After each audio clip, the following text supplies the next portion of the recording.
Merhaba arkadaşlar, örgü kanalıma hoş geldiniz. Tığ işi kolay ve güzel modelli bir kazak yaptım. Bugün bunun anlatımını sizlerle paylaşmak istiyorum. Kazağın örgüsü çok kolay arkadaşlar. Sadece trabzan ve yarım trabzanlardan oluşuyor. Kazak örgüsüne yakadan zincir yaparak başlıyoruz. Yapacak olduğunuz bebeğin, çocuğun veya yetişkinin boyun çevresine göre zincir ile başlayabilirsiniz. Ben bugün kazak anlatımını 1-2 yaş arası çocuk için anlatıyorum. 1 yaşındaki çocuğa göre yaptım arkadaşlar. Roba yüksekliği yapacağınız ölçüye göre daha fazla sayıda da yapabilirsiniz, daha az sayıda da yapabilirsiniz. 6-12 aylık bebek için de aynı sayıda başlayabilirsiniz. Bu roba sırasını 2 sıra önceden bırakırsanız 6 aylık bebek için olur arkadaşlar. 2 renkli iplik kullandım. Bakın bu renk bir iplik ve bu renk bir iplik kullandım. Bu iplik 200 gramlık yumak bir iplikti arkadaşlar. Bakın bu kaldı. 1,5 adet iplik kullandım. Diğer renkten de bakın bu. Bundan çok az kullandım. Sadece bu çizgileri ve bu lastik örgülerini yapmak için kullandım. Markasını sormayın arkadaşlar. İpliğin etiketi üzerinde yok. Onun için size bir marka söyleyemiyorum. Ama iplik kalınlıkları 320 metre civarında bir iplik arkadaşlar. 320 metrelik iplikten 1,5 adet bundan kullandım. Çok az da bundan kullandım bakın. Tığ olarak 2 tane tığ kullandım arkadaşlar.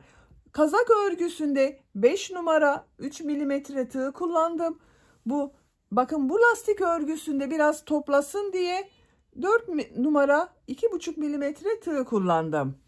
Siz isterseniz bu örgüyü de kazak örgüsünü yaptığınız tığ numarası ile devam edebilirsiniz. Ben biraz toparlasın diye bakın bu şekilde dar olsun istedim. Onun için 2,5 milimetrelik tığ kullandım arkadaşlar. Bakın çok şık ve güzel bir kazak. Yakadan düğmeli yaptım. Bu şekilde 2 tane düğme yaptım. Siz bu düğmeleri 2 yerine 3 düğmede yapabilirsiniz.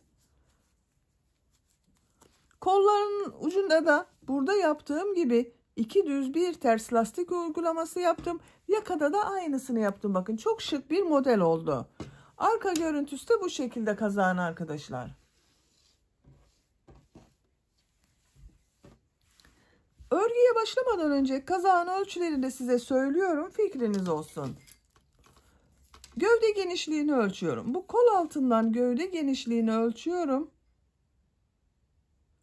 27 santimetre.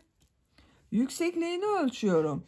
Buradan tam yüksekliğini ölçüyorum. Bakın omuzdan itibaren tam yükseklik 35 santimetre. Kol altından yüksekliğini ölçüyorum. 23 santimetre. Bu ölçüde 1 yaş bebek için güzel bir ölçü. Dediğim gibi siz bunu her yaş için yapabilirsiniz. Yetişkinler için bile yapabilirsiniz arkadaşlar. Ben bugün erkek bebek için bu renkler ile yaptım. Siz farklı renkler kullanarak aynı modeli kız çocukları için de yapabilirsiniz. İstediğiniz marka iplik ve renkleri de kullanabilirsiniz arkadaşlar. Hazırsanız hep birlikte bu güzel kazağın örgüsüne başlayalım. Örgü kanalıma abone değilseniz abone olmayı unutmayın lütfen. Örgü kanalıma abone olmak ücretsiz. Örgü kanalıma ücretsiz abone olup orada bulunan zil şeklinde dokunarak açık yaparsanız kanalıma video yüklediğim zaman ilk önce size bildirim gelir. Örgülerimden herkesten önce sizin haberiniz olur. İzlediğiniz videolarıma beğeni ve yorumlarınızı da yaparsanız çok sevinirim arkadaşlar.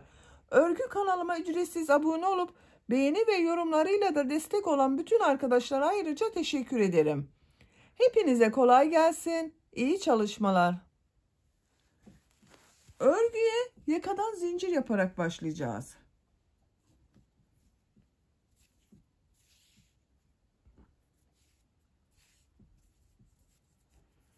Tığ olarak da 3 milimetre tığ kullanıyorum. 5 numara 3 milimetre.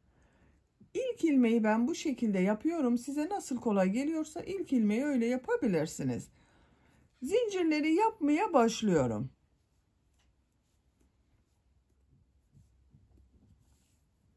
...82 zincir yaptım. 82 zincirin kaç santimetre olduğunu ölçüyorum.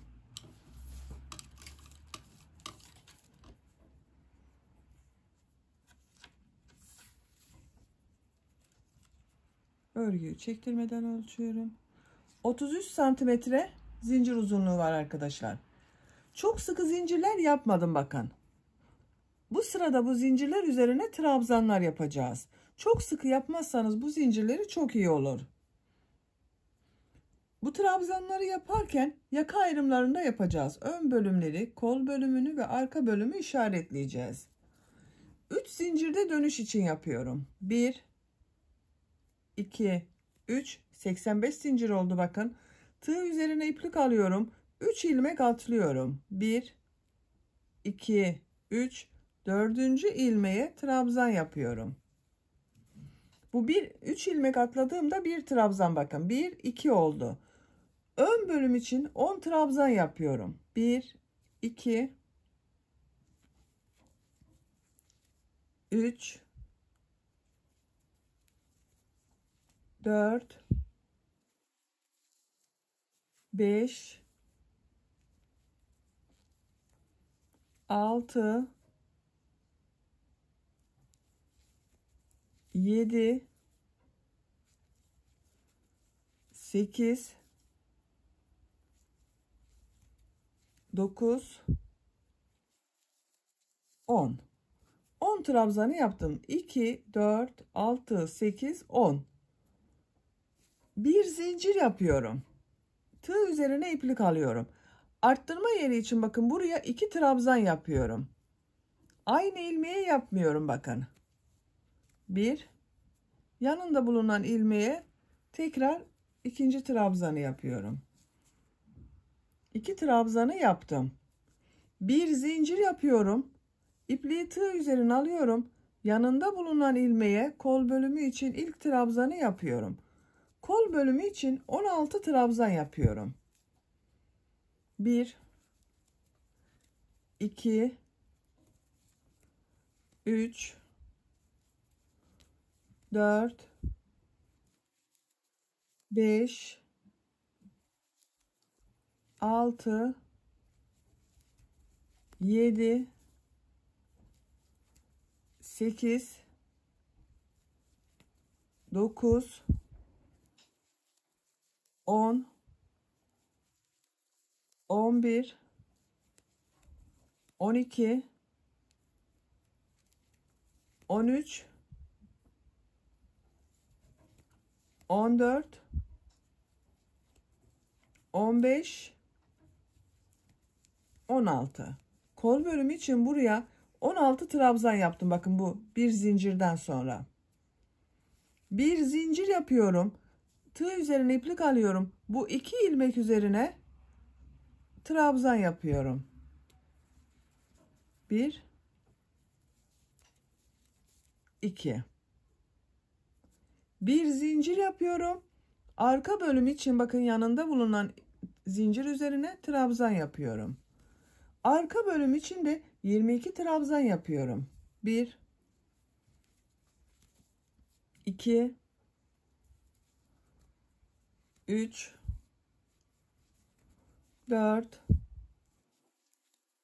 5 6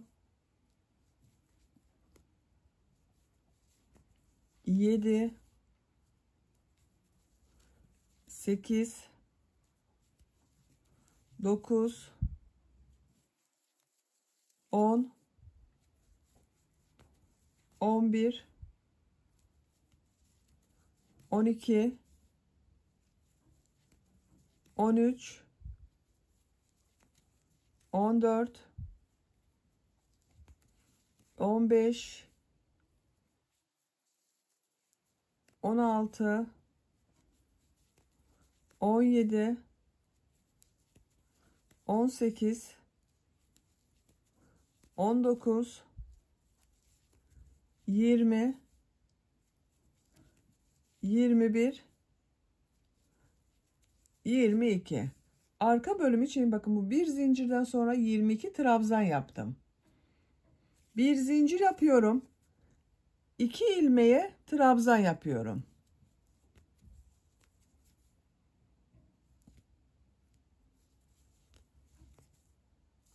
İki trabzan yan yana yaptım. Bir zincir yapıyorum. Kol bölümü için 16 trabzan yapıyorum. Bu kolda bakın buraya 16 trabzan yaptım. Buraya da 16 trabzan yapıyorum. 1 2 3 4 5 6 7 8 9 10 11 12 13 14 15 16. Kol bölümü için 16 trabzan yaptım. Bir zincir yapıyorum. Bakın 2 ilmeğe trabzan yapıyorum. 1 2. Bir zincir yapıyorum. Ön bölüm içinde 10 trabzan yapıyorum. Bakın başlangıçta ön bölüm için 10 trabzan yaptım. Buraya da 10 trabzan yapıyorum. 1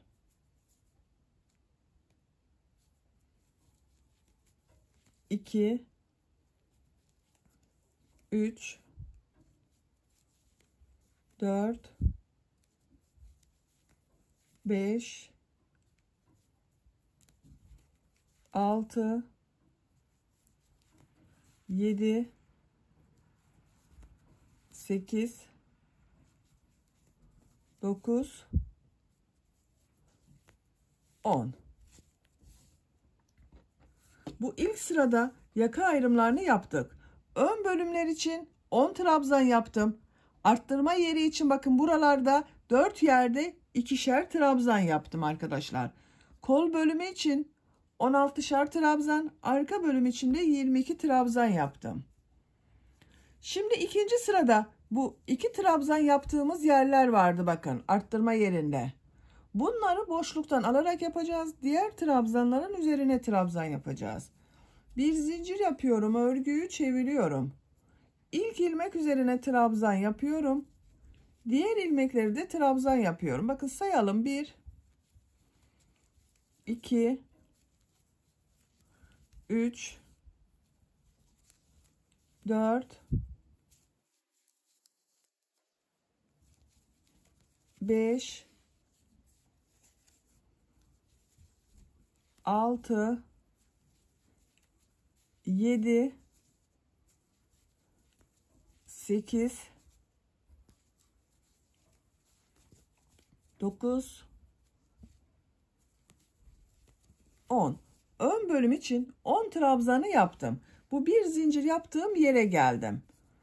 İpliği tığ üzerine alıyorum. Bakın bu bir zincirin üzerine bir trabzan yapıyorum. Ön bölüm için arttırmayı yaptım. Bakın burada 11 trabzan oldu. Bir zincir yapıyorum. Tığ üzerine iplik alıyorum.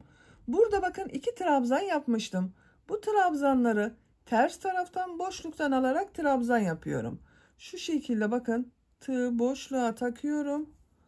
Uzun yapıyorum arkadaşlar bu trabzanı. Bakın uzatıyorum. Şu şekilde boşluktan aldım, trabzan yaptım. Tekrar tığ üzerine iplik alıyorum. İkinci trabzanda ters taraftan uzatarak boşluktan alıyorum, trabzan yapıyorum. Bakın. Bu 2 trabzanın görüntüsü böyle. Bir zincir yapıyorum. Kol bölümünde bulunan ilmekler üzerine trabzan yaparak devam ediyorum. Bakın bu sefer üzerlerine batıyorum. Sadece bu ikişer yaptığımız trabzanları boşluktan alarak yapacağız. 16 trabzan yaptım. 16 trabzanın üzerine trabzan yapıyorum.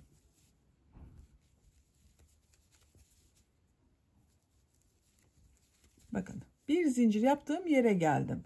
Bu bir zincirin üzerine bir trabzan yapıyorum. Bir zincir yapıyorum. Tığ üzerine iplik alıyorum. Bu 2 trabzanı ters taraftan boşluktan alıyorum. Uzun trabzan yapıyorum bakın. Tekrar ikinci trabzan da aynı şekilde ters taraftan boşluktan alıyorum, trabzan yapıyorum. Bir zincir yapıyorum. Bu bir zincirin üzerine bir trabzan yapıyorum. Arka bölümde bulunan ilmekler üzerine trabzan yaparak devam ediyorum. Bakın, boşluktan alarak yaptığımız yerlerde kabarık görünüyor arkadaşlar. Örgünün düz tarafı burası. Bu bir zincire kadar devam edelim. Arka bölümde trabzanları yaparak bu bir zincire kadar geldim. Bakın, arttırma yaptığım yerdeyim. Arka bölüm için bu bir zincire bir trabzan yapıyorum. Bir zincir yapıyorum. Bu iki trabzanı ters taraftan boşluktan alıyorum. Trabzan yapıyorum.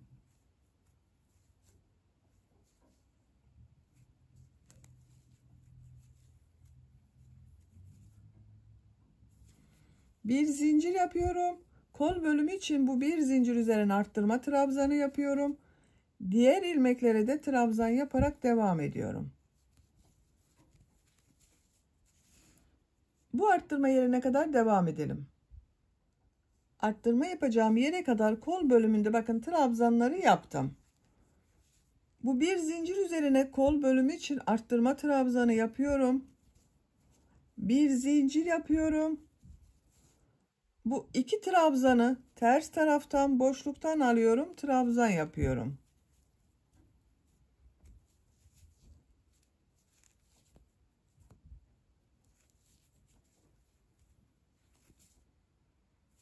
Bir zincir yapıyorum. Ön bölüm için bu bir zincirin üzerine bir trabzan yapıyorum. Diğer ilmekler üzerine trabzan yaparak devam ediyorum.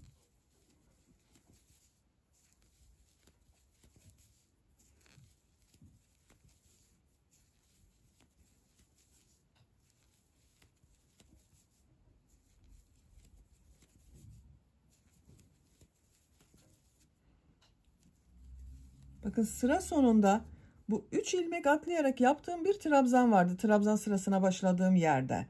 Bu 3 ilmeğin son zincirin üzerine tığ takıyorum. Buraya bir trabzan yapıyorum. Bakın, düzgün oldu arkadaşlar. İkinci sırada roba yerleri daha belirgin oldu. Bakın, bu iki trabzan yaptığım trabzanları boşluktan alarak trabzan yaptım.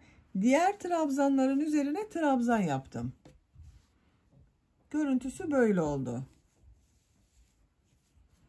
Üçüncü sıradayız. Bir zincir yapıyorum, örgüyü çeviriyorum. İlk ilmek üzerine trabzan yapıyorum.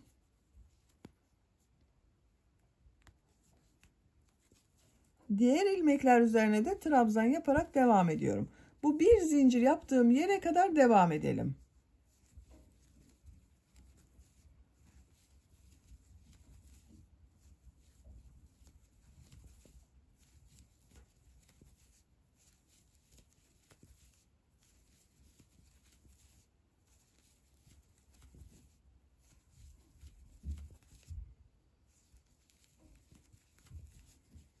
Bakın, bir zincir yaptığım yere kadar trabzanları yaptım. Kaç trabzan olduğunu sayalım arkadaşlar. Bakın, 2, 4, 6, 8, 10, 11 trabzan oldu. Buraya da bir trabzan yapacağız. 12 olacak. Bakın, 10 trabzan ile başladım. İkinci sırada burada bir arttırma yaptım. 11 trabzan oldu. Üçüncü sırada ön bölümde 12 trabzan olacak. Bakın, 12. trabzanı bu bir zincirin üzerine yapıyorum. Bir zincir yapıyorum. Tığ üzerine iplik alıyorum. Bakın, bu sırada bu iki trabzanı düz taraftan boşluktan alıyorum. Trabzan yapıyorum. Bu iki trabzanı nasıl görüyorsan o şekilde boşluktan alarak trabzan yapıyoruz. İkinci trabzanda boşluktan aldım. Trabzan yaptım. Bir zincir yapıyorum. Bu bir zincirin üzerine kol bölümü için arttırma trabzanı yapıyorum. Bakın arkadaşlar, bu şekilde. Bu iki trabzandan önce ve sonra birer trabzan yapıyoruz, birer zincir yapıyoruz. Bu arttırma yerine kadar devam edelim. Arttırma yapacağımız yere kadar bakın trabzanları yaptım. Bu arttırma yerine bakın bir zincirin üzerine bir trabzan yapıyorum. Bir zincir yapıyorum. Bu 2 trabzanı düz taraftan boşluktan alarak trabzan yapıyorum.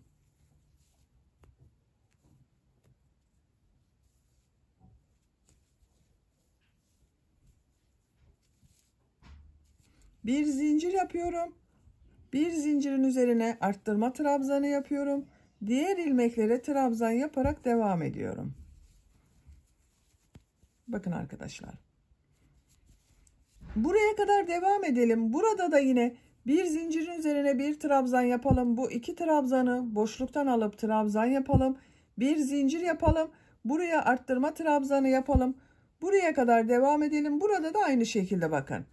Bir zincirlerin üzerine bir trabzan yapıyoruz. Bir zincir yapıyoruz. 2 trabzanı boşluktan alarak trabzan yapıyoruz. Sıra sonuna kadar tamamlayalım. 3. sırayı sıra sonuna kadar tamamladım. Bakın bu arttırma yerlerinde de bu 2 trabzanlardan önce birer zincir yaptım. Birer trabzan yaptım arkadaşlar. Bu şekilde. 4. sıradayız. 4. sırayı örgünün ters tarafındayız bakın. Örgü bir zincir yaptım. Örgüyü çeviriyorum. İlk ilmek üzerine trabzan yapıyorum. Diğer ilmekleri de trabzan yaparak devam ediyorum.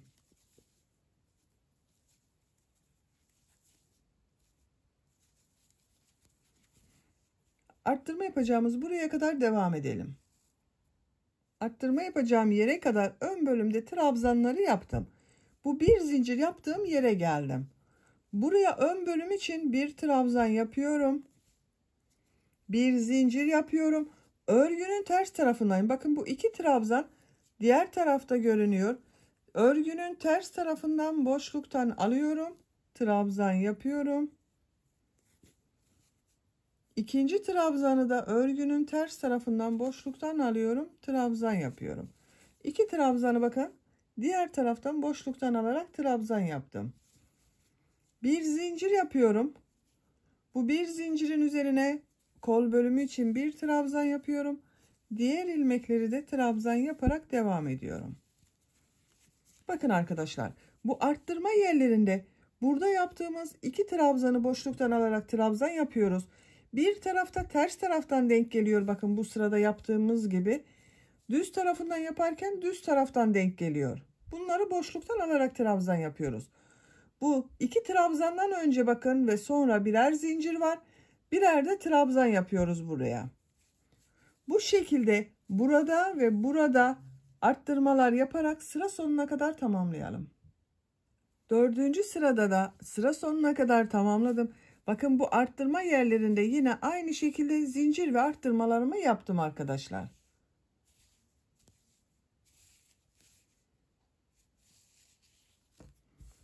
Şekline bakalım.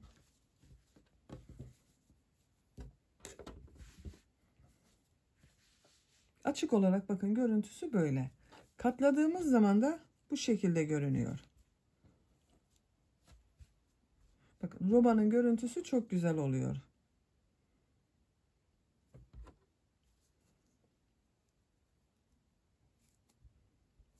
Beşinci sıradayız. Bir zincir yapıyorum. Örgüyü çeviriyorum. Örgünün düz tarafındayım. İlk ilmek üzerine trabzan yapıyorum. Diğer ilmekler üzerinde trabzan yaparak devam ediyorum. Arttırma yerine kadar trabzanları yapıyorum. Arttırma yerini burada bir defa daha yapalım. Takılan arkadaşlar olursa onlar için iyi olur.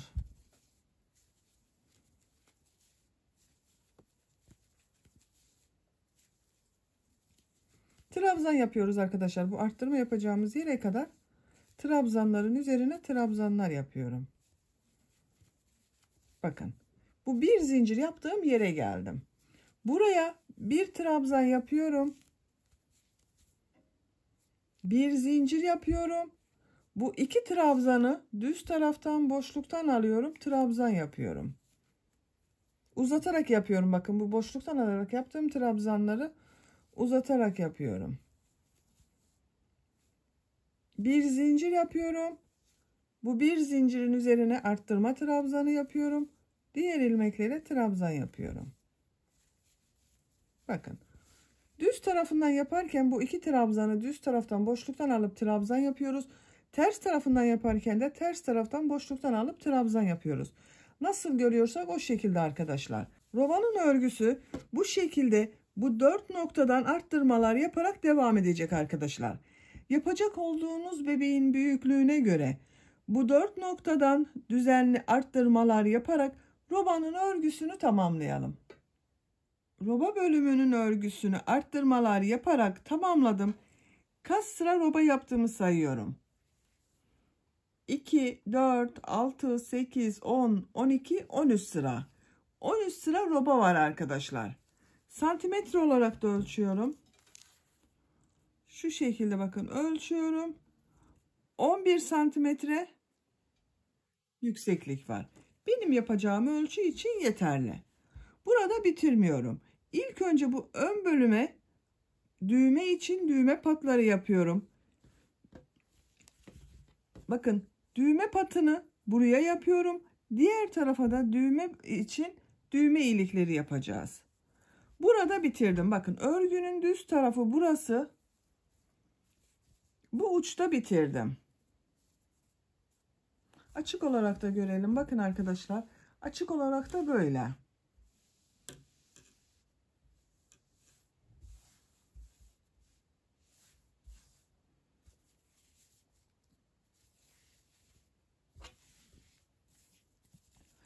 Sık iğne yapıyorum bir sıra. Bir zincir yapıyorum. İlk ilmek içerisine bakın bu trabzan sırasına sık iğne yapıyorum. Aynı yere bir sık iğne daha yapıyorum. Her sıraya 2 sık iğne yapıyorum. Benim denk geliyor. Sizin elinizin sıklığına göre arada birer tane sık iğne de yapabilirsiniz. Bakın her sıraya 2 sık iğne yapıyorum.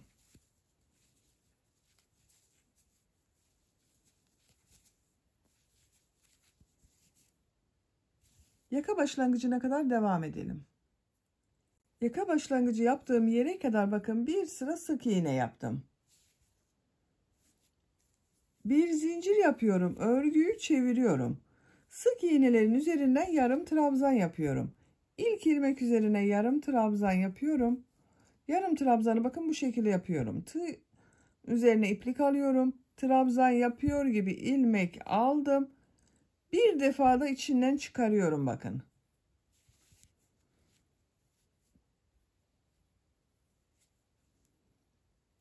Bir defa da çekiyorum.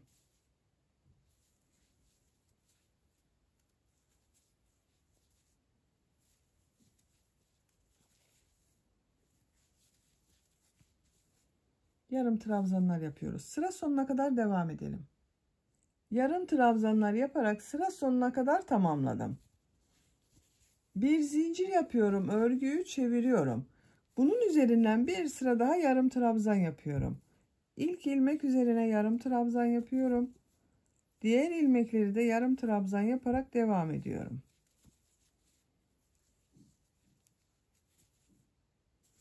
Sıra sonuna kadar devam edelim.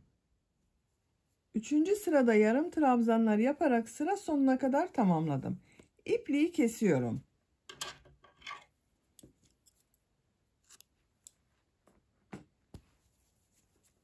Bakın arkadaşlar, düğme dikeceğimiz patı hazırladık. Ben bugün bunu erkek bebek için yaptığımdan bakın burayı düz yaptım. Diğer tarafa düğme iliği yapıyorum. Siz bunu kız bebek için yapıyorsanız buraya düğme iliği, diğer tarafa düğme için düğme patı yapmanız iyi olacaktır. Düğme iliği yapacağım patı yaka başlangıcından başlıyorum. Bakın buradan başlıyorum.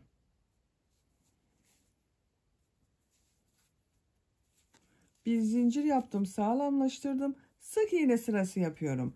Burada da bakın bir sıra sık iğne, 2 sıra yarım trabzan yaptım. Burada da aynısını yapıyorum. Bir sıra sık iğne yapıyorum.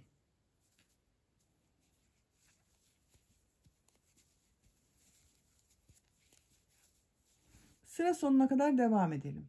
Diğer ön patta bakın sık iğne yaparak sıra sonuna kadar tamamladım. Bakın arkadaşlar. İkinci sıradayız. İkinci sırada yarım trabzanlar yapıyorum. Yarım trabzanları yaparken bu sırada düğme içinde düğme ilikleri yapıyorum. İşaret yapmak istiyorum, bakın. İlk düğme iliğini bu yakanın başlangıcı olan buraya, ben 2 düğmeli yapıyorum. Siz isterseniz daha sık yaparak 3 düğme de yapabilirsiniz. İkinci düğme iliğini buraya yapmak istiyorum. Bakın bu şekilde. 1-2 düğme için düğme iliklerinin yerini belirledim. Bir zincir yapıyorum, örgüyü çeviriyorum. Yarım trabzanlar yapıyorum.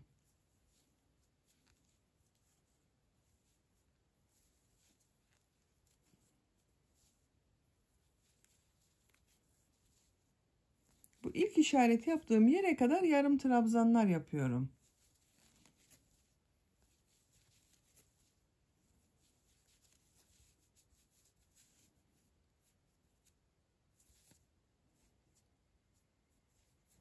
Bakın işaret yaptığım yere geldim. Bir tane daha yapıyorum. 2 zincir yapıyorum düğme iliği için. 2 ilmek atlıyorum. Bakın işaret yaptığım yerde 2 ilmek atlıyorum. 3. ilmek içine yarım trabzan yapıyorum. Düğme iliğini bakın yaptım. Diğer ilmekleri yarım trabzan yaparak devam ediyorum. Bu işareti yaptığım yere kadar yarım trabzanlar yapıyorum.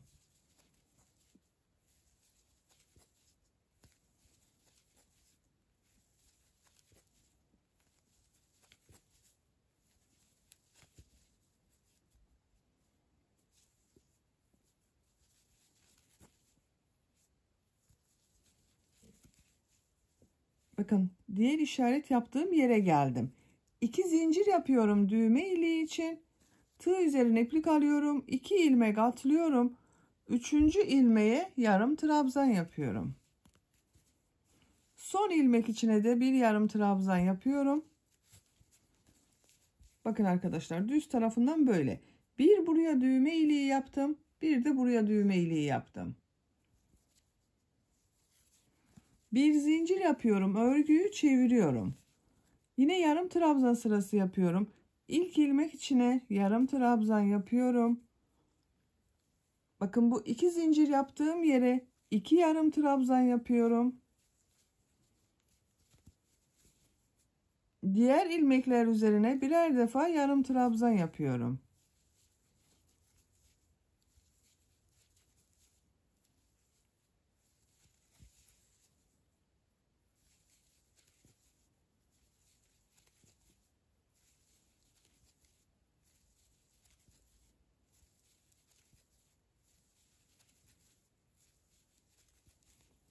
Bakın diğer düğme iliğinin olduğu yere geldim.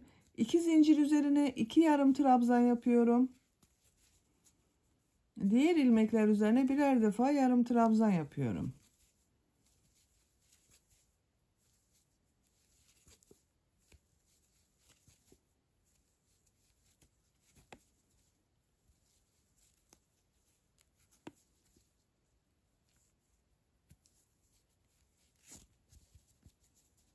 Bakın arkadaşlar.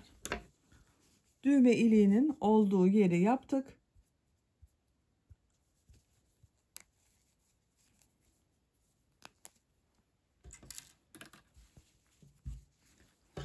Buraya düğme dikeceğiz. Bunu bu şekilde yapacağız bakın. Düğme iliği olan yer üstte kalacak. Örgünün gelişine bakıyorum. Bu şekilde bakın. Gitmiyorum arkadaşlar. Örgünün ters tarafından yapıyorum. Sayıyorum. Bakın burada bulunan bu patları yaptığım yerde şu ilmeğe tığ takıyorum. Burada bulunan ilmeği o ilmek içinden geçiriyorum. Bir zincir yapıyorum. Örgüyü çeviriyorum. Bu ilk ilmeğe bir trabzan yapıyorum.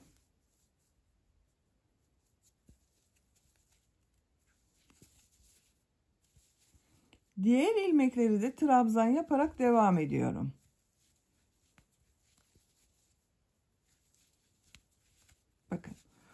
birleştireceğiz. Sıra sonunda arkadaşlar bunu şu şekilde birleştireceğiz trabzanlar yaparak. Arttırma yaptığımız buraya kadar devam edelim. Arttırma yaptığımız yere kadar trabzanları yaptım. Burada yine bakın arttırma yapıyorum. Bir zincir yapıyorum. Bu iki trabzanı ters taraftan boşluktan alıyorum. Trabzan yapıyorum.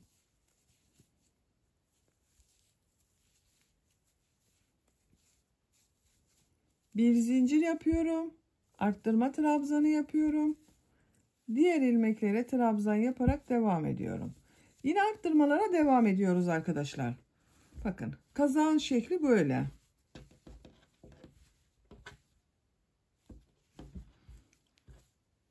Buraya kadar devam edelim. Arttırma yapalım. Burada da arttırmayı yapalım. Sıra sonuna kadar devam edelim. Bu birleştirme yerini birlikte yaparız. Sıra sonuna kadar tamamladım. Bakın sıra sonunda bu patları yaptığım yere geldim. Bunu birleştiriyorum arkadaşlar. Bakın son ilmeğe de bir trabzan yaptım. Burada 3 sıra yaptım bakın. 2 sıra yarım trabzan, 1 sıra sık iğne yaptım. Bu ilk sıranın bu ilmeğe tığ takıyorum. Karşıdan da ilk ilmeğe tığ takıyorum. Trabzan yapıyorum. İkinci ilmeğe tığ takıyorum. Karşıdan ikinci ilmeğe tığ takıyorum. Trabzan yapıyorum. Son bakın.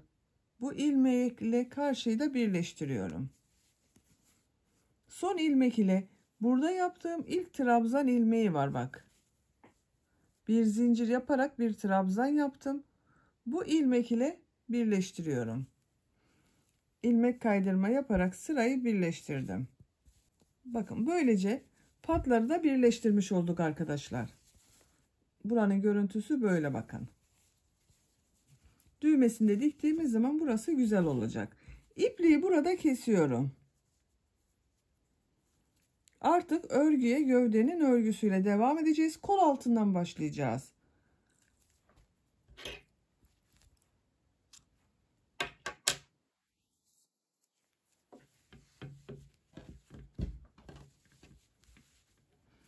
Bakın bu şekilde. Açık olarak da böyle oldu. Bir sıra yine trabzan sırası yaptım. Arttırma yerlerinde de arttırmaları yaptım. Burası ön bölüm. Şu şekilde bakıyorum. Şu kolun diğer tarafında olan bakın arka bölümün buradan ipliğin ucunu bağlıyorum. Bakın bu iki trabzanı boşluktan alarak yaptığım trabzanlar vardı. İkisinin ortasından bağlıyorum.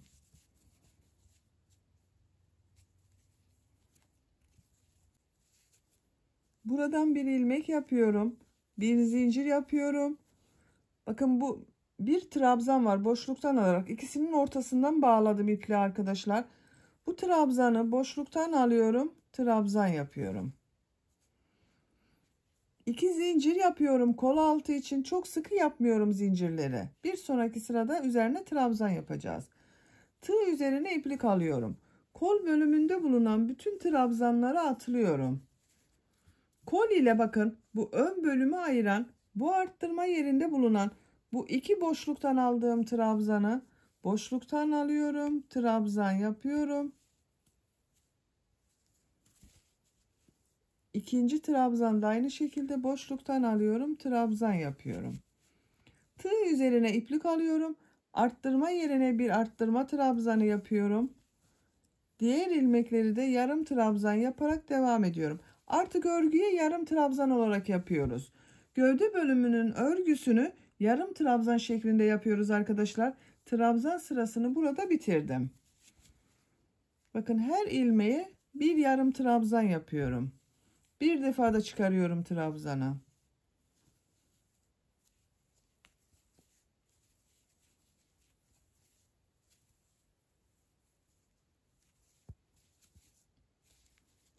Bu şekilde devam edelim. Bakın bu ön patı birleştirdiğimiz yerde de her ilmek üzerine birer defa yarım trabzan yapacağız. Arttırma yerine kadar devam edelim. Ön bölümde bulunan ilmekler üzerine yarım trabzanlar yaparak arttırma yaptığım yere kadar tamamladım. Bakın burada bu arttırma yerine bir yarım trabzan yapıyorum. Bu iki trabzanı boşluktan alıyorum, trabzan yapıyorum.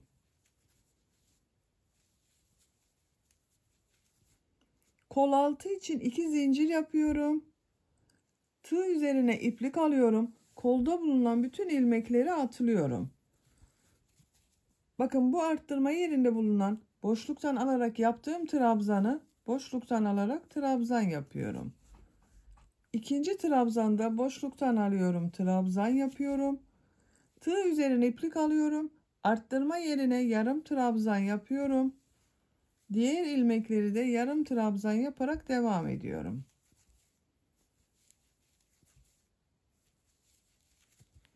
Bakın bu kol altında 2 zincir ile birleştirdik ön ve arka bölümü. Sıra sonuna kadar devam edelim. Arka bölümde de yarım trabzanları yaparak bakın arttırma yerine geldim arkadaşlar. Bu arttırma yerine bir yarım trabzan yapıyorum. Tığ üzerine iplik alıyorum. Bu trabzanı boşluktan alıyorum, trabzan yapıyorum. Bakın ilk trabzanı burada ilk başta boşluktan alarak trabzan yaptım. Bununla ilmek kaydırma yaparak sırayı birleştiriyorum. Bakın bu ikisi yan yana geldi. Bakalım. Kazağın görüntüsü bakın bu şekilde arkadaşlar. Kol altlarını ikişer zincir ile birleştirdik. Bu sırada da yarım trabzanlar yaptık. Dediğim gibi artık örgü yarım trabzan şeklinde devam edecek.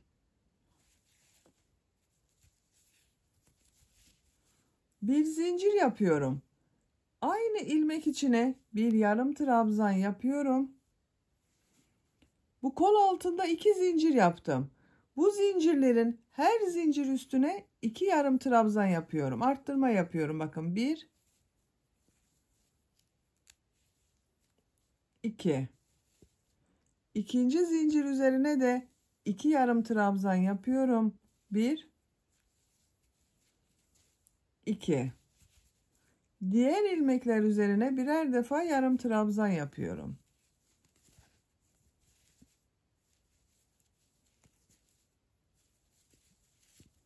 Bakın buranın görüntüsü böyle arkadaşlar.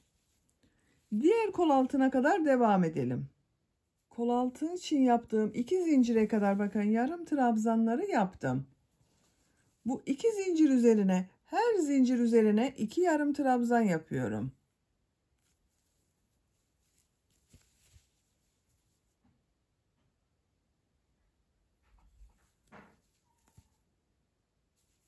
İkinci zincir üzerine de 2 yarım trabzan yapıyorum.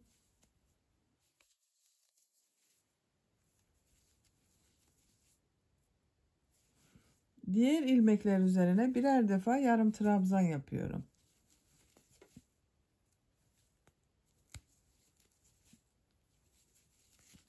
Bakın bu kol altı da böyle oldu arkadaşlar.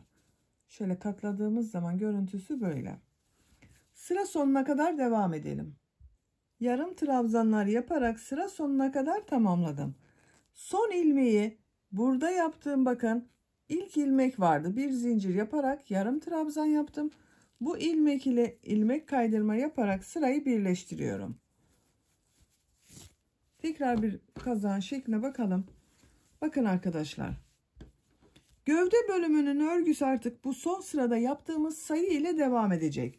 Kol altlarında 2 zincir üzerine ikişer tane yarım trabzan yaptım. Diğer kol altında da aynısını yaptım. Arttırmaları yaptık. Artık kazağın örgüsü bu sayı ile devam edecek. Bakın şu anda birleştirme yaptım. Buradayım. Birleştirme yapacağımız yerin ortaya gelmesini istiyorum. Bu bir zincir yaptığım bakın 2 yarım trabzan yaptım. Buraya kadar ilmek kaydırması yapıyorum. Birleştirme yaptığımız yer tam yan tarafta kalsın diye bakın oraya kadar ilmek kaydırması yapıyorum. 3 ilmek kaydırması yaptım arkadaşlar. Bakın tam ortaya geldim. Buradan itibaren artık bu ortadan devam edeceğiz birleştirmeye.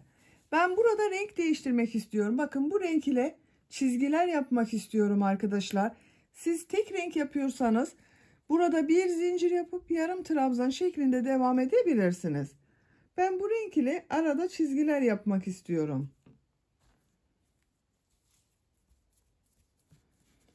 İlmeğin rengini bakın bu renk yapıyorum. Bu ipliği kesmiyorum, bekletiyorum. Bir zincir yapıyorum. Aynı ilmeğe yarım trabzan yapıyorum. Diğer ilmekleri de yarım trabzan yaparak devam ediyorum. Bu renkle yapıyorum bakın yarım trabzanları. Sadece renk değişti. Her ilmeğe bir yarım trabzan yapıyorum.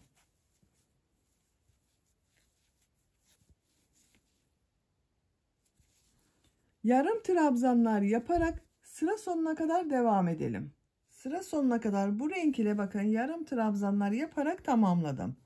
Son ilmek ile burada yaptığım bu ilk ilmeği ilmek kaydırma yaparak sırayı birleştiriyorum. Bakın görüntüsü böyle oldu. Diğer renk ipliğe geçiyorum. Bakın bunu bekletiyordum burada. İlmeğin rengini bu renk yapıyorum. Şu şekilde çektim, sağlamlaştırdım. Bir zincir yapıyorum. Aynı ilmeğe bakın. Yarım trabzan yapıyorum. Diğer ilmekleri de yarım trabzan yaparak devam ediyorum.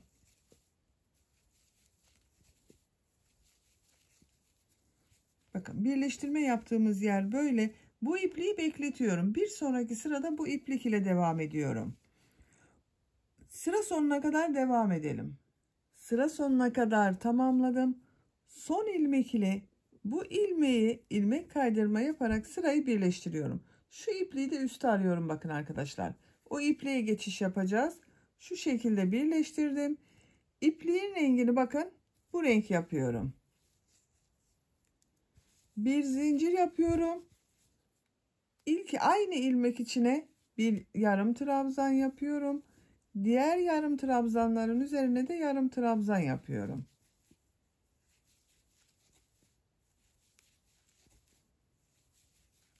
Bakın bu şekilde çizgili örgü elde ediyoruz. Bu birleştirme yaptığımız yerde arttırma veya eksiltme yapmamaya dikkat edelim. Bakın arkadaşlar bu şekilde düzgün oluyor. Birleştirme yaptığımız yerde fazla belli olmuyor. Sıra sonuna kadar devam edelim. Sıra sonunda bu ilmek ile ilmek kaydırma yapıp birleştirelim. Bir zincir yapalım. Aynı ilmeğe bir yarım trabzan yapıyoruz. Bakın.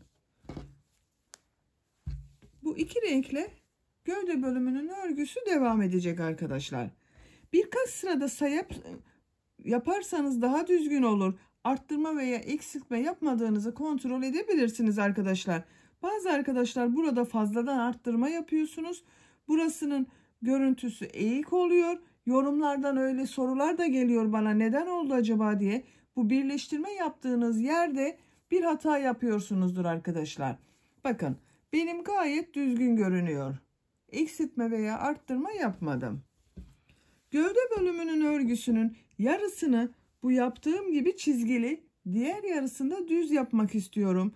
Onun için yapacak olduğunuz bebeğin büyüklüğüne göre bir bu renk, bir bu renk yarım trabzanlar yaparak örgüye devam edelim. Gövde örgüsünü iki renkli olarak bakın ben bu kadar yaptım arkadaşlar. Bu renk ile kaç sıra yaptığımı sayıyorum. 1, 2, 3, 4, 5, 6, 7. Aralarda yine bakın ana rengi kullandım. Bu sıradan itibaren artık sadece ana rengi kullanarak örgüye devam ediyorum.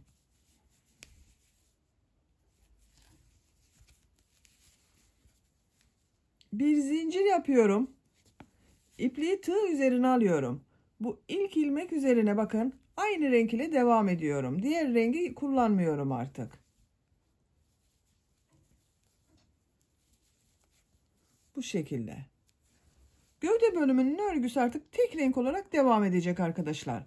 Birkaç sıra daha bu şekilde örgüye devam edelim. Gövde bölümünün örgüsünü bu renkli yaptığım sıradan sonra bakın yapacağım ölçüye göre düz renk ile devam ettim.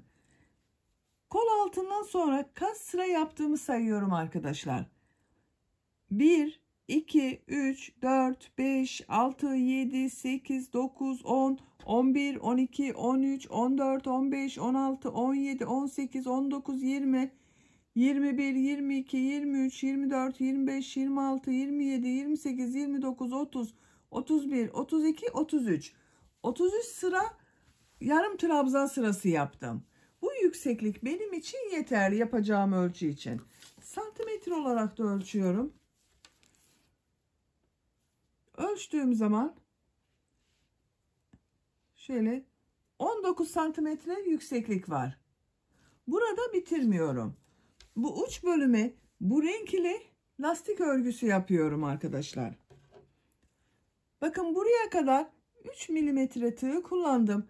Lastik örgüsünü biraz daha toplu dursun diye 2,5 milimetrelik tığ kullanıyorum. Tığ numarasını küçülttüm. Siz de yaptığınız, elinizde kullandığınız tığın numarasını küçülterek de yapabilirsiniz veya aynı tığ ile de devam edebilirsiniz. Ben bir yarım numara küçük tığa geçtim bakın.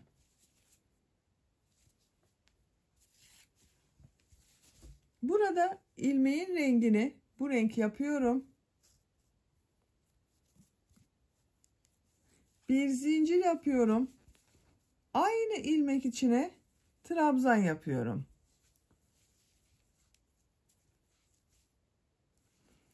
Diğer ilmekleri de trabzan yaparak devam ediyorum. Bakın ipliğin ucunda arada kaybedeceğiz arkadaşlar. Her ilmek üzerine bir yarım trabzan yapıyorum. Artık ikili trabzan yapıyorum bakın. Normal trabzan yapıyorum.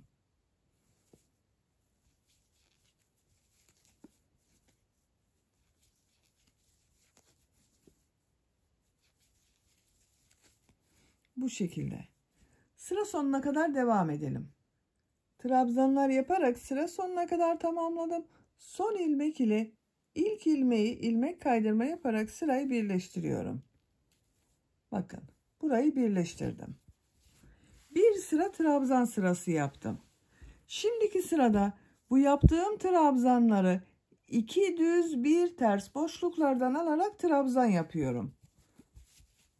2 zincir yapıyorum. Bakın bu 2 trabzanı düz taraftan boşluktan alıyorum. Trabzan yapıyorum. 1 2 bu trabzanı ters taraftan boşluktan alıyorum. Trabzan yapıyorum. Bu 2 trabzanı düz taraftan boşluktan alıyorum. Trabzan yapıyorum.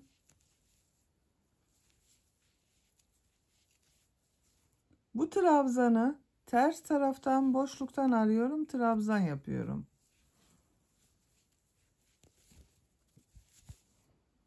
İki trabzanı düz taraftan boşluktan alıyorum. Trabzan yapıyorum.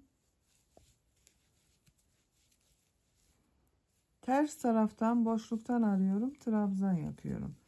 2 düz 1 ters boşluklardan alarak trabzan yapıyoruz.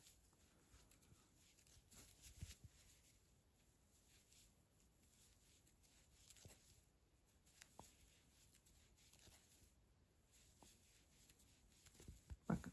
Görüntü olarak böyle görünüyor arkadaşlar. Ters tarafının görüntüsü de böyle. Sıra sonuna kadar 2 düz 1 ters boşluklar alıp trabzan yaparak devam edelim. Sıra sonuna kadar tamamladım.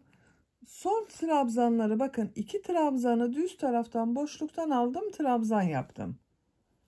Son ilmek ile ilk yaptığım bu ilmeği ilmek kaydırma yaparak sırayı birleştiriyorum. Sıra başında 2 zincir yaptığımda bakın ters tarafta görünen trabzan oldu arkadaşlar. Bakın görüntüsü böyle oldu. Bu sırada 2 düz 1 ters boşluklardan alarak trabzan yaptım. Ters tarafının görüntüsü de bu şekilde bakın.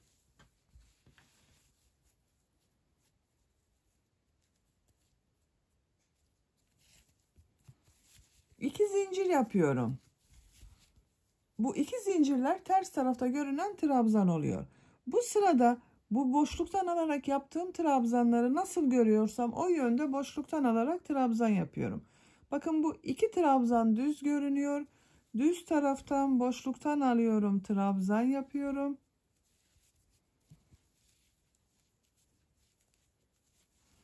Bu ters tarafta görünüyor.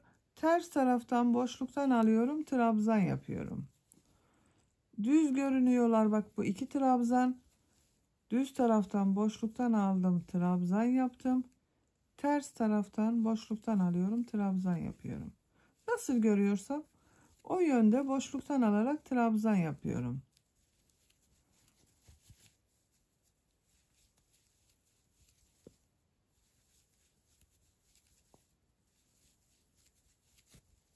Bakın arkadaşlar. Sıra sonuna kadar devam edelim. Sıra sonunda ilmek kaydırma yapalım, birleştirelim. Bir sonraki sırada yine nasıl görüyorsan o şekilde boşluktan alarak trabzan yapalım. Tercihinize göre bu iki düz bir ters boşluktan alarak yaptığımız örgüleri istediğiniz kadar sıraları tekrarlayarak tamamlayalım. Kazağın lastik örgüsünü 5 sıra olarak tamamladım. Sıra sonunda ilmek kaydırma yaparak birleştirdim. İpliği kesiyorum.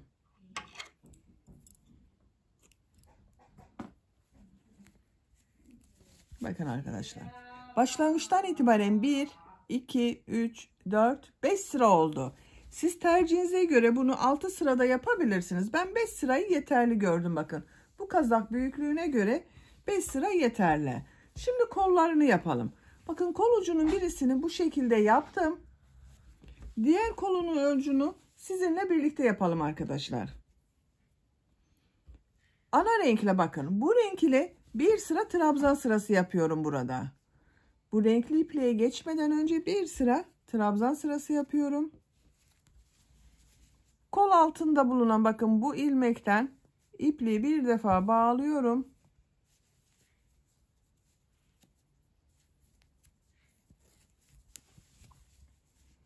Bir ilmek yapıyorum. İpliği tığ üzerine alıyorum. Trabzan yapıyoruz. Yarım trabzan değil. Bak bu ilk ilmek üzerine trabzan yapıyorum. Şu boşluktan alarak yaptığım trabzanın üzerine trabzan yapıyorum. Bu arttırma yeri yapıyorduk. Bakın bir zincir yaparak bu bir zincirin üzerine bir trabzan yapıyorum. Diğer ilmekler üzerine de trabzan yaparak devam ediyorum. Her ilmeğe bir trabzan yapıyorum.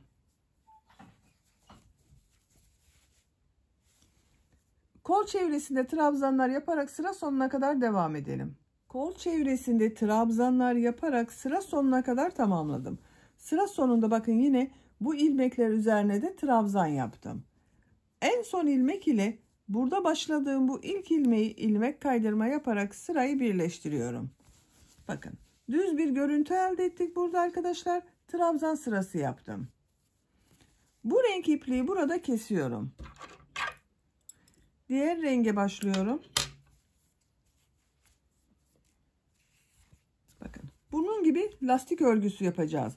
2 düz bir ters boşluklardan alarak trabzan yapıyorum. Siz isterseniz bu lastik örgüsünü bir düz bir ters de yapabilirsiniz arkadaşlar. Ben bugün 2 düz bir ters yapıyorum. Siz bir düz bir ters de yapabilirsiniz. Kol altından bakın bu ipliği kestiğim ilmekten bir ilmek yapıyorum. 2 zincir yapıyorum.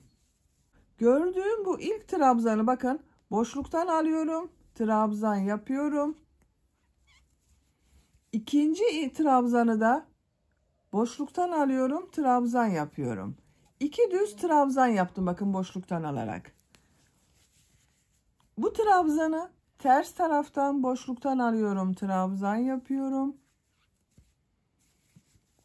2 trabzanı düz taraftan boşluktan alıyorum. Trabzan yapıyorum. Bu 2 trabzana.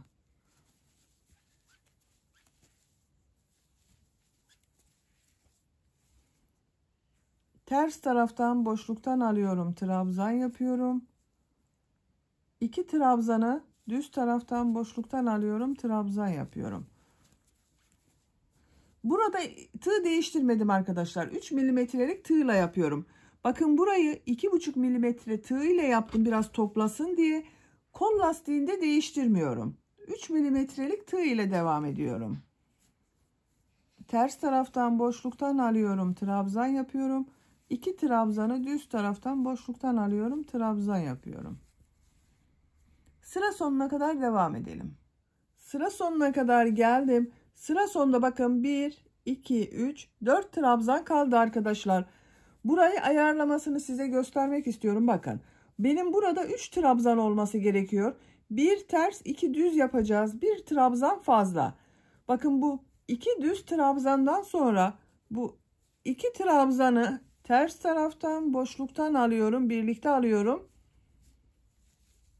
Ters tarafta görünen trabzan yaptım bakın. 2 trabzanı birlikte yaptım. Sıra sonunda 2 trabzanın düz taraftan görünen olması gerekiyor. Bakın 1 2. Bundan bir sorun olmaz. Son ilmek ile ilk yaptığım bu ilmeği ilmek kaydırma yaparak birleştiriyorum. Bu 2 zincir yaptığımda ters tarafta görünen trabzan bakın. Bakın şu görelim kolun görüntüsünü bu şekilde arkadaşlar. 2 düz 1 ters yapıyoruz. İkinci sıradayım. 2 zincir yapıyorum. Nasıl görüyorsam o şekilde boşluktan alarak trabzan yapıyorum. 2 düz görüyorum. Düz taraftan boşluktan alıyorum. Trabzan yapıyorum. Ters tarafta görüyorum. Ters taraftan ikisini düz taraftan boşluktan alıp trabzan yapıyorum.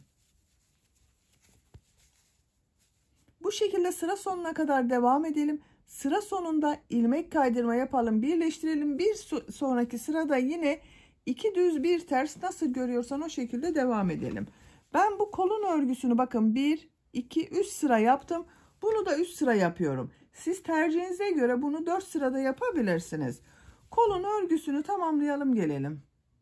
3 sırayı ben tamamladım. Son ilmek ile ilk ilmeği ilmek kaydırma yaparak birleştiriyorum. İpliği kesiyorum.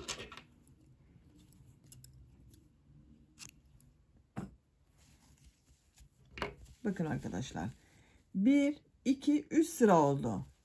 Bunu siz 4-5 sırada yapabilirsiniz. Tercihinize göre değişecektir. Bakın. Kazağın kol örgüsü böyle oldu. Çok güzel oldu. Şimdi yakasında yapalım. Kazağın örgüsünü bitirelim. Yine bu renk ile yapıyorum yaka örgüsünü. Burada yaptığım gibi 2 düz 1 ters lastik örgüleri yapıyorum. 2 sıra yapacağım için buradan başlıyorum arkadaşlar. Örgünün ters tarafından trabzan yapıyorum bakın. Bu patlarım bitti. Bu ilmekten ipliği bir defa bağlıyorum.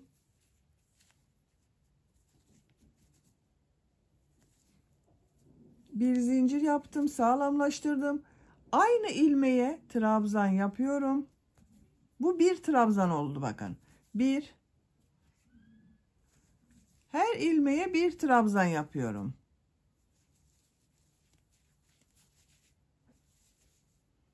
Bu yaka başlangıcı yaptığımız bakın zincirlerin burada ilmekler görünüyor. Her ilmek üzerine bir trabzan yapıyorum.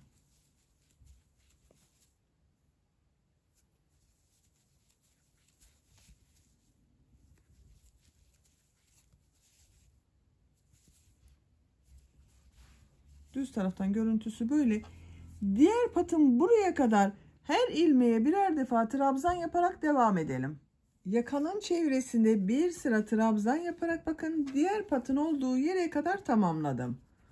Bakın bu patın buradan başladım arkadaşlar. Trabzan yapmaya diğer patın burada bitirdim. Görüntüsü böyle oldu bakın. Şimdiki sırada burada yaptığımız gibi 2 düz 1 ters boşluklardan alarak trabzan yapacağız. Bakın tığ numaram yine 3 milimetre. Burada değiştirmedim tığı. Bir zincir yapıyorum. Örgüyü çeviriyorum.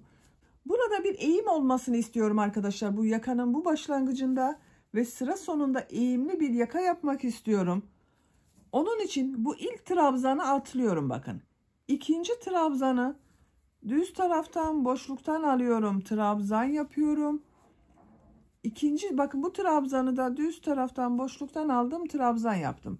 Bakın burada Bu bir zincir yaptım. Bunu atladığım için ilk trabzana yapmadım. Burada bir eğim oluştu. Bak, yuvarlak bir görüntü elde ettim. Bu trabzanı ters taraftan boşluktan alıyorum. Trabzan yapıyorum. 2 trabzanı düz taraftan boşluktan alıyorum. Trabzan yapıyorum.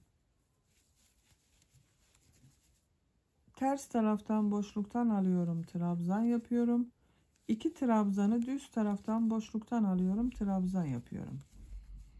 Bakın bu şekilde. Sıra sonunda bakın bu trabzanın üzerine sık iğne yapacağız. Bu 2 trabzanı boşluktan alıp trabzan yapacağız. Ona göre ayarlama yapalım arkadaşlar. Sıra sonuna kadar devam edelim. Bu sıra sonunda 3 ilmek kalasıya kadar. Sıra sonuna kadar tamamladım. Sıra sonunda bakın 3 trabzan kaldı. 1, 2, 3. En son ters tarafta görünen trabzan yaptım. Bu 2 trabzanı düz taraftan görünen trabzan yapıyorum. 1, 2, bir zincir yapıyorum. Bakın bu ilmeğe ilmek kaydırma yaparak bitiriyorum. İpliği kesiyorum.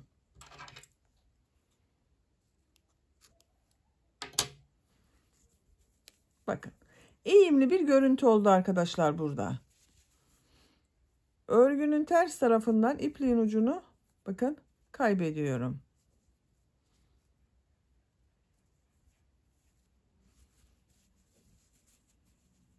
Bakın eğimli bir görüntü oldu. Sıra başında da aynı oldu. Bakın burada eğimli bir görüntü oldu. Burada da aynı oldu. Yakanın örgüsünde tamamladım. Bakın 2 düz 1 ters 2 düz 1 ters örgüler yaptım. Sıra sonuna kadar tamamladım. Düğmelerini de diktim arkadaşlar. Bakın ben bu düğme iliği yaptığım yerlerin tam karşısına gelen yere 2 tane düğme yaptım.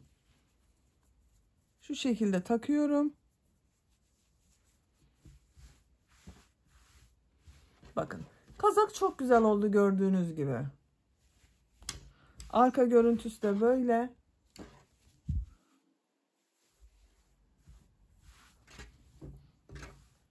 Kazağın örgüsünü böylece tamamlamış oldum. Bitmiş olarak size ölçülerini söylüyorum.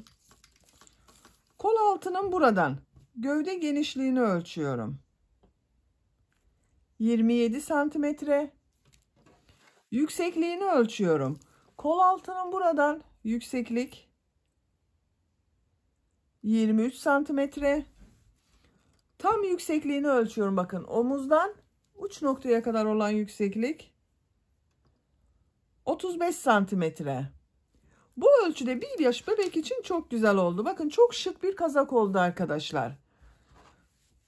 Böylece bir örgü anlatımının da sonuna gelmiş oldum. Beni dinlediğiniz ve izlediğiniz için hepinize çok teşekkür ederim. Örgü kanalıma abone değilseniz abone olmayı unutmayın lütfen. Örgü kanalıma abone olmak ücretsiz.